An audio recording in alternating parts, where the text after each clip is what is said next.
Le vol QR905, reliant Melbourne à Doha, était parti depuis 10 heures déjà.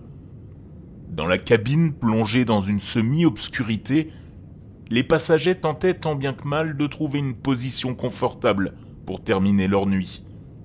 Mitchell Ring somnolait, la tête appuyée contre le hublot, tandis que sa compagne, Jennifer Collin, lisait à la lueur tamisée de son écran.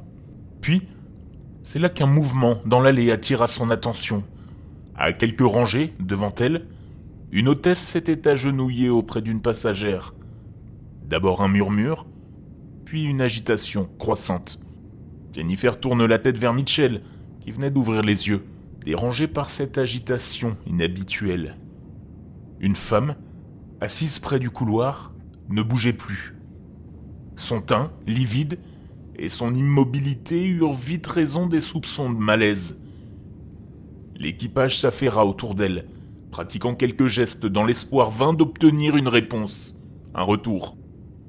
Un médecin à bord confirma ce que tous redoutaient. Elle venait de décéder en plein vol. L'incertitude gagna les visages de l'équipe. Que faire ? Il était impossible de descendre la dépouille avant l'atterrissage à Doha, et les sièges étroits de l'avion ne laissaient que peu d'options. Après de longues minutes de concertation, une décision fut prise. « Excusez-moi, monsieur », souffla une hôtesse à Mitchell.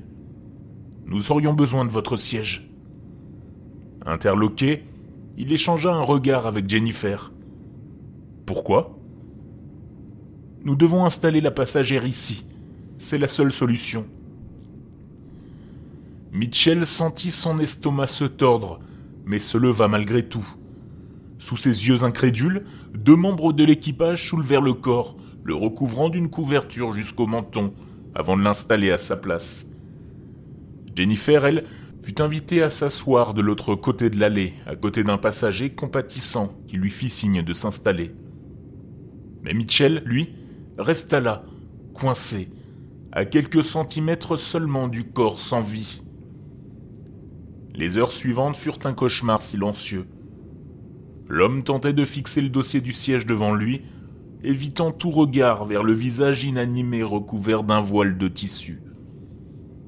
Il sentait la présence immobile à ses côtés, une ombre invisible mais oppressante. Lorsque l'avion atterrit enfin à Doha, un silence pesant régna dans la cabine. Puis, à la stupéfaction générale, l'équipage demanda aux passagers de rester assis. Mitchell sentit une sueur froide lui couler dans le dos, tandis que des ambulanciers montaient à bord. Il vit les couvertures être soulevées, et avant qu'il n'ait pu détourner les yeux, il aperçut son visage. Une image qu'il ne pourra jamais oublier. Vous êtes terrifiés, les Crips ? Eh bien, sachez que cette histoire est vraie.